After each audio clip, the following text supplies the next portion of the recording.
I wasn't going to make this video, but here I am making this video, so we'll get straight in, and it's about the new MJX that's just been released, the 10208. Well, I say we get straight in. Look at this. A holy grail find for me. A new in-box original Honda City Turbo, the Willys Wheeler. Finally, I found one in the box, unbuilt. Obviously there's my one that's been lowered and stuff. I'll be doing a video with that. I've got another one in the box there, and I've actually got another original one under here. So there'll be a video at some point on, well, the Honda City Turbo. Right, anyway, where were we? MJX, the new one. So this turned up last week, and it's MJX's new 1/10 scale. And I'm going to tell you in this video why I'm not reviewing it.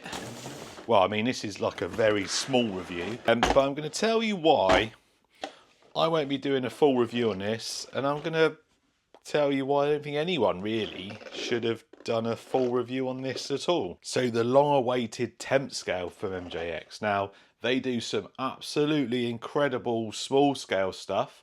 1/16, I think maybe 1/14. And if you're not new to the channel, you'll know that I've probably covered all of the MJX range, and they're really popular. But I've got a bit of an issue with this release. Now, I'm not an expert on the process of making RC cars, but what I do know is one thing you do when you develop a brand new RC car, you go through like a testing phase. So you'll make it, you'll test it, you'll make improvements to it, you'll retest it, you'll make more improvements to it, and then, well, you release it to the public. Now this one's got some really nice features. I mean, it's got a quick release body.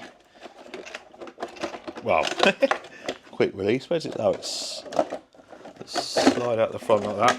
Quick release body, big brushless motor there, 100 amp ESC, a 35 kilo servo, same tough looking chassis as their smaller scale ones. So that should hold up to a bit of abuse, and some metal skid plates. It's got a centre diff in there, actually feels relatively loose. And the diffs in the front and rear don't feel all that well tuned.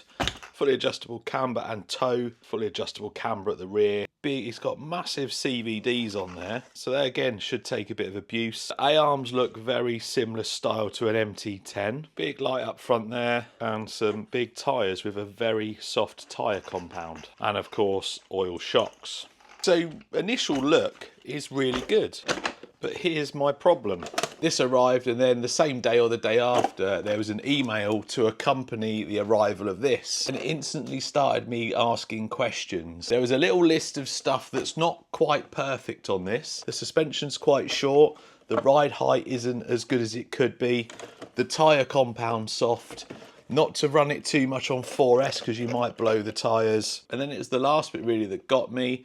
It was something like, we hope that the testers of this can feed back to us so we can improve and make the V2 version. I've tested a few RC cars for companies in the past, but that's a pre-arranged thing, and it's something that I don't generally record and document on a review video.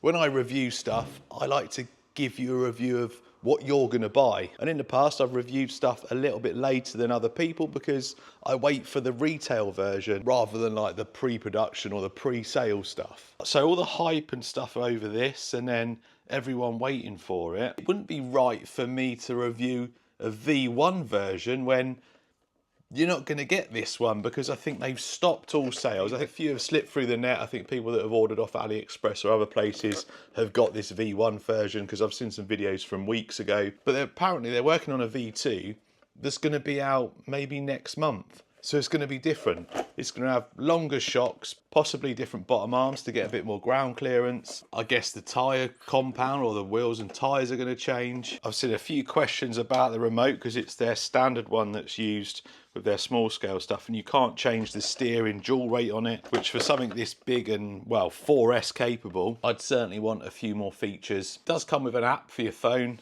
so you can adjust all the ESC settings and stuff like that, which is a really cool feature. And I'm sure it's going to be a really good truck. Now, if we look at it next to a rival MT10, it's pretty much identical wheelbase. It's about as wide as well. The body's sitting really high on this because it came out of the mounts there, but suspension movement on that. and then you compare it to this, it's like probably half. Whereas you want it really like that, because when you're jumping this, I mean, it's a basher. When you're jumping it, with the lower ground clearance, it's just going to bottom out easier. I mean, it'd be fine on some surfaces. And I'm not saying it's going to be a bad truck. It looks really good. I don't want to spend like 2 days recording, editing, making a review video when you're not going to get one like this. Priced at about $250, I think, which I think is a decent price. Puts it quite a bit below the MT10, especially in the UK. It's about the same price as the Maverick Quantum 2 Flux, which is super tough and a really good basher, so it's going to be competing against that. But until I get the V2 version, that's all I'm going to say about it. I want to review one that you guys are going to get. I don't want to review one that's kind of like 75–80% finished. I know most of you will agree with me. You want to see what you're going to get, not something that's going to be slightly revised, slightly different, don't know when it's coming. Are you going to get a V1? Are you going to get a V2? I'll wait for a V2, I'll get a V2, and then you'll see a full review. I don't know how well you can see on camera, but it actually sits lower at the back as well than it does at the front. It's got like, well, it looks a bit like a squatted kind of truck look. So yeah, I think that shows you a little bit better that that suspension is just not ideal for a basher. Oh, and before you go, look what else turned up. I forgot about this. I pre-ordered this ages ago. It's the, oh, it's not new anymore, is it? It's the Traxxas Fiesta Rally, but it's the VXL one. The 2S came out in the UK quite some time ago. I wanted the VXL. I didn't want a 2S brushless one that can only do 20 odd mile an hour. I want to see that 60 plus. If it's a rally car, it needs to be able to rally, so video of this coming very soon. I don't think I've got any more updates, just need to demud this from, well, I had loads of fun. A video of this coming soon. It's going to be like a bit of a part 4. Still need to get around to sorting these out, sorting that out. That's, oh, I was going to say it's a summer project. It's summer already, isn't it? So we'll maybe get something sorted with the squash van. Rosser coming up soon, speedrun builds. Just put a shirt video out on the main channel. Go over and watch that. That thing is so much fun. Got it very muddy, very stuck. Cleaned off the RGT from the mud as well. I'm still working on a video with that. Shout out to my dad. Gifted me this. A cordless jet wash that I can use when I'm out in the van.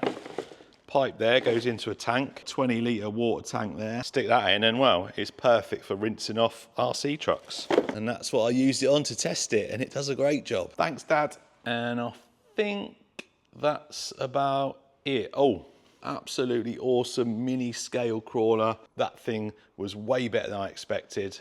But I got a feeling that this, being like a dedicated comp crawler, look at that colour, looks so good. Anyway, dedicated little mini comp crawler with a Furitech system in there. I reckon this thing is going to be unstoppable. Right, I think we're definitely finished now. I'll see you next time.